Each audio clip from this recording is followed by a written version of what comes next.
If you're an artist in your 50s and you're wondering, did I miss the boat? Can I still make an art career? And, do I still have a chance, Sergio, for my art career at my age?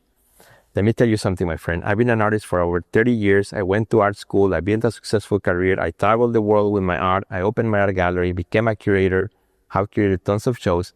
And if I were to start my art career right now, at 54, I'm 54 right now. If I were to start from scratch, I'm going to give you the 4 things I will do right now. 4 things I will start right now so that you can have a roadmap. Given all the experience I have given in life, if I were to start at 50s, this is exactly what I would do. And guess what? You have an advantage over those who are 20s and their 30s. And I'm going to give that to you. My name is Sergio Gomez. I'm an artist, curator, gallery owner, author, and co-founder of the Art Next Level program. And my goal with this channel is to make marketing and art business easy so that you can grow your art career, find new opportunities, sell more art, and spend more time creating in the studio. So if you like that, make sure you click on the subscribe button and click on the little bell so that you receive notifications of our future videos. So you are in your 50s and you want to get to an art career and you're wondering, maybe you think you're crazy. You're like, I don't know if I can do this. It's too late. Maybe you're getting close to retirement, or maybe you want to quit your job or you're, in a place where you're really thinking about, the art thing in a serious way, not just something that you do over the weekends. Well, my friend, let's go over this because I believe that you can do it. I believe that you can do it. And again, if I were to start from scratch, this is exactly what I would do.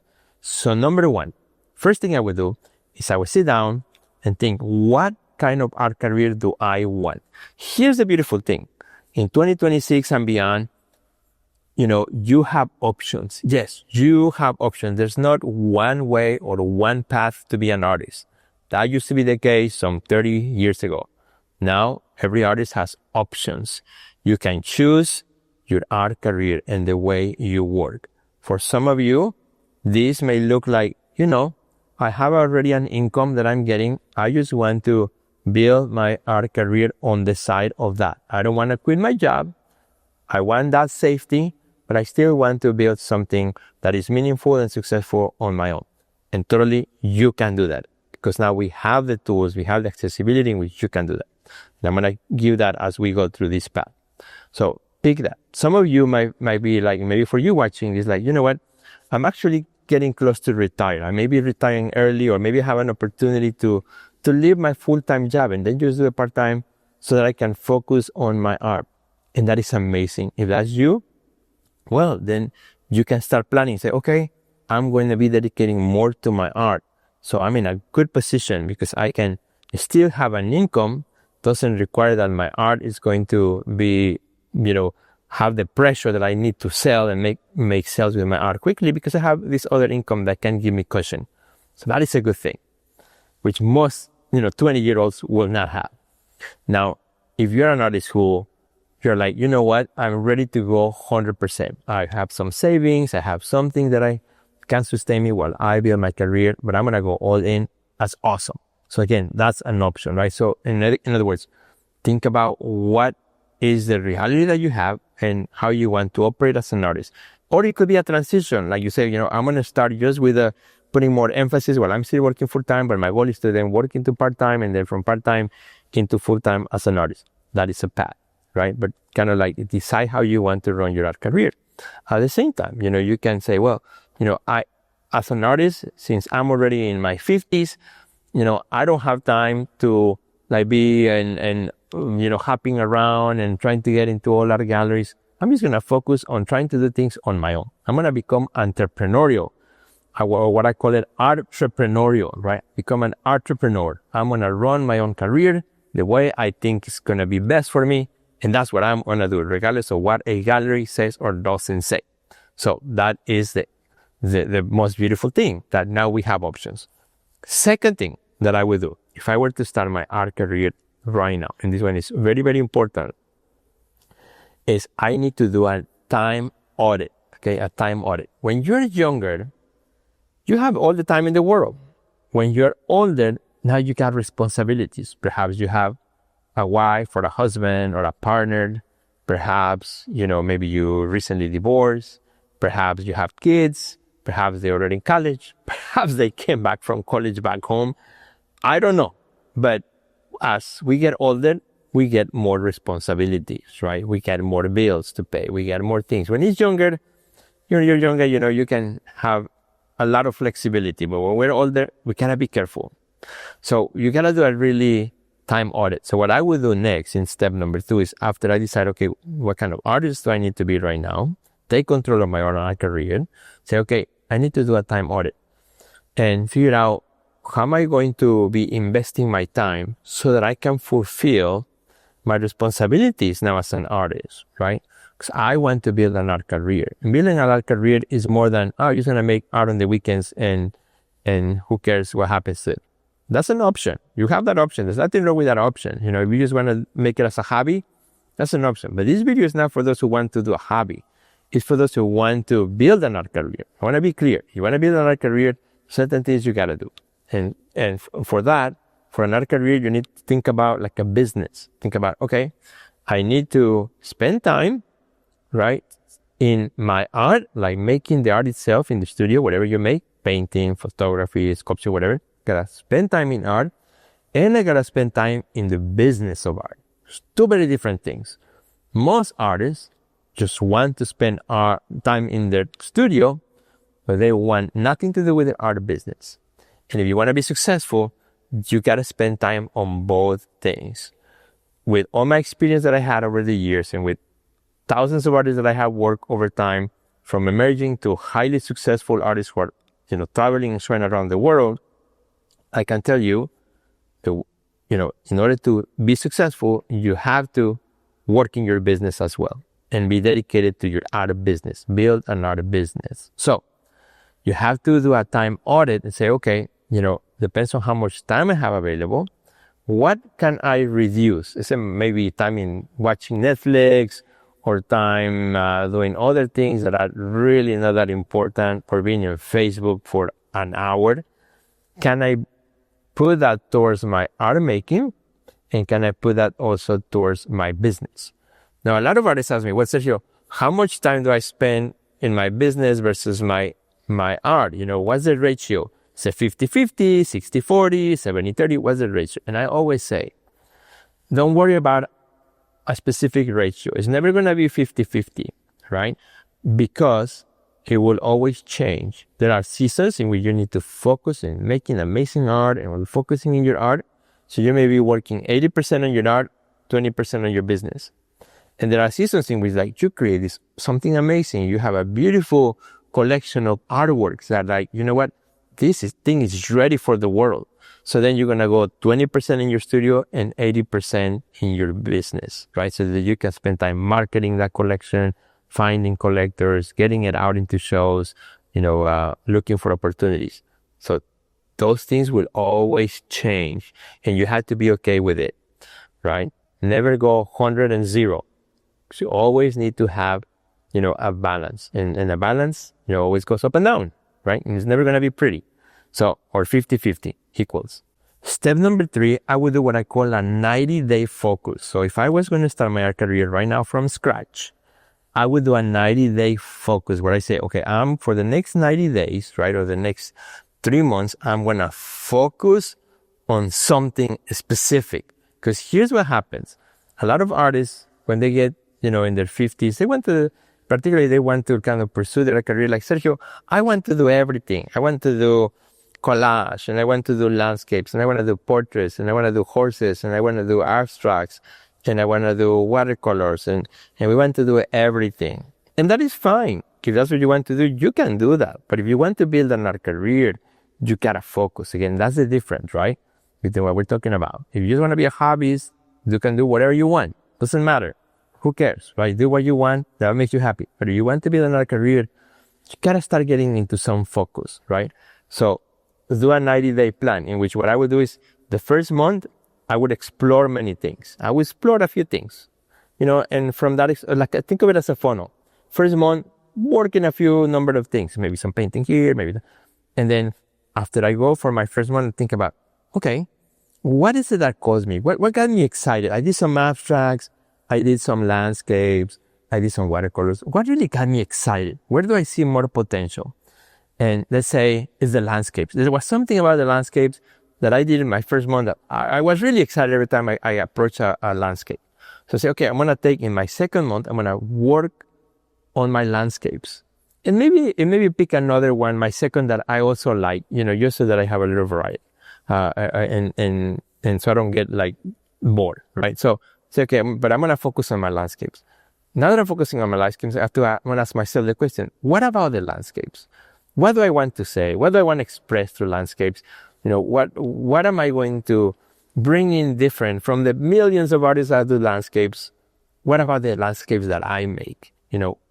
How are they unique to me? Not to others, just to me. What do I bring to this? What kind of emotion, thoughts, ideas? And I will start writing things down on my second month, writing things down, because that's going to be very, very powerful later.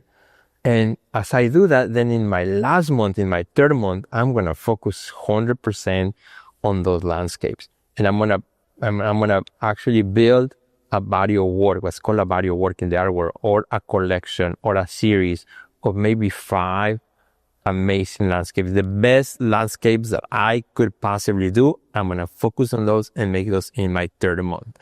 And I'm going to give it all my energy. And in those 3 months, I'm going to go 80-20. In other words, 80% in my studio, 20% in my business. Because I really want to get to that point where I have something that when I'm finished on my 90-day focus, I'm like, I built this collection of 5, 6 landscapes that I love, that are amazing, that now they're ready to go out in the world. And that is very important and very powerful. And a lot of artists don't want to go through that. And they'll spend 2 years trying to find their focus, trying to find what they like. Hey, you want to go faster? You gotta focus. First month, try everything. Second month, try less. And last month, just really focus on one thing. It's really powerful. And then the fourth thing that I would do, if I were to start my career right now, again at 54, now that I have done these 3 months of focus, those 90 days of focus, I would pick one social media platform to focus on and really go really heavy on it. In other words, there are so many. There's Instagram, Facebook, LinkedIn, X, YouTube, you name it. There's tons of them. I would pick one, not all of them. I would pick one and really go all out into it and really learn it. Now, you say, well, Sergio, I'm too old to learn technology, blah, blah, yada, yada, yada. Nobody's too old. It just requires some attention. It just requires commitment. The problem is not we are too old. The problem is that we just don't want to sit down and learn. That's the bottom line. We give ourselves the narrative that we are too old, that I wasn't born with technology, blah, blah, blah. I wasn't needed, and I totally get it, right? I totally get it. It's not easy, but something that inspired me is that, really quick story, is that when I was in the pandemic, my dad was in Mexico. My parents were in Mexico. I was in Chicago. That's where I live. And they lived in Mexico. So, when the pandemic came, we wanted to connect. And then one day my dad calls me and said, hey, let's connect in Zoom. I'm like, what? You know how to use Zoom? My dad back then, he was like 89 years old or 88, something like that. And he's like, yes, I already know how to do Zoom. I already also know how to use YouTube. And I go to church through YouTube every Sunday. Like, what? Where did you learn these things? And we were able to connect in Zoom and say hi and connect. And, if my dad at 80 something learned how to use Zoom and all of the tools that Zoom comes with, you can too. At your 50s, you are not done. You are not over. You can still learn and just go one step at a time. Let's say you pick Instagram. So let's say I'm going to pick Instagram. If I'm starting from scratch, I don't know, 3 craps about Instagram. What I would do, I download Instagram in my phone, create my profile, and then I would spend the first week on Instagram not posting anything, just looking to see art, to see other artists. And I would be curious. Like imagine like you just landed in a new planet. Don't you want to look around to see what life is like in that planet? Well, Instagram It's like a planet, or any social media is like a planet. So I would just land there and spend my first week just looking, just be curious, clicking, pushing, touching. See, you're not going to break Instagram, so don't worry about it. I wouldn't be worried about making any content, just getting a sense for what it is like. And yeah, during that time, I have to spend time. That's part of my business. I'm going to spend time doing that, which means I may have to lower the amount of time I'm spending in the studio. But remember, I just built that body of work, the beautiful collection of Isaac's beautiful artworks, right? So I got a little bit of time that I can spend now in the business. Okay, so I did that the first week. Second week, like, okay, I'm ready. I'm going to post a picture. So I'll start with a picture. I'll take one of the pictures that I took from me in the studio working on those series, and I will go and I post it. And probably I might even do something wrong. I probably will hit a wrong button. Who cares? I'll post it and then see what happens. And then I'll start to connect with other people that are on that platform, because all the social media platforms, they are to be social, right? That's why it's called social media, so that you are social. And all platforms, they like when you connect with other people. Don't just go click, post, and then disappear. Connect with others. That's what's going to give you the best results. Well, and as a bonus, one thing that I would say too is that I would join the Our Next Level program, which is the coaching program that I run, where I've been helping for the last 10 years, actually over 10 years, helping artists just like you in their 50s and over who come and say, Sergio, I need help. I've just started my art career, or I just retired, or I'm in transition from my day job into an art career. Please help me. And that's exactly what we do. We are experts at it. We are known around the world inside Our Next Level as a coaching program that helps artists. And we are there to help. And you are welcome to join us. And you not only will advance faster, you'll have a better success in your art career. You will connect right away. The first day that you join us, you'll connect, with a community of artists from around the world that will say, welcome, we're happy to have you, where you will not be a stranger. And immediately you start making friends. I'm going to welcome you, make you feel special in our program, and help you along the way. That's what I would do. And that would be awesome. And like I said at the beginning, there's an advantage that you have over those who are 20 years old. You know what advantage you have? Is that you have gone through life. Is that you know what it takes to stand up after you fall, right? When you're 20, you think that you know it all. You hit a wall and it takes you a long time to get up. When you are 50, you hit a wall like, I know the drill. I'm going to get up and just keep moving. And you know it, right? You got that experience in you. And even though you may not be as good as all the technology, doesn't matter. You have experience, you have knowledge, you have stamina, you have grit that life has given you, because life is not easy. So if you're really serious about your art career, make sure to go to theartistnextlevel.com and sign up. Or under the video here, you will also find a link, so you can just click on it, theartistnextlevel.com, so we can start helping you and working with you right away. But wait, before you leave this video, if you are an artist who wants to grow your art career and wants to achieve greater success, make sure you check out the Our Next Level program. You will find a link under this video. Don't forget to subscribe and check out the next video that we have recommended just for you.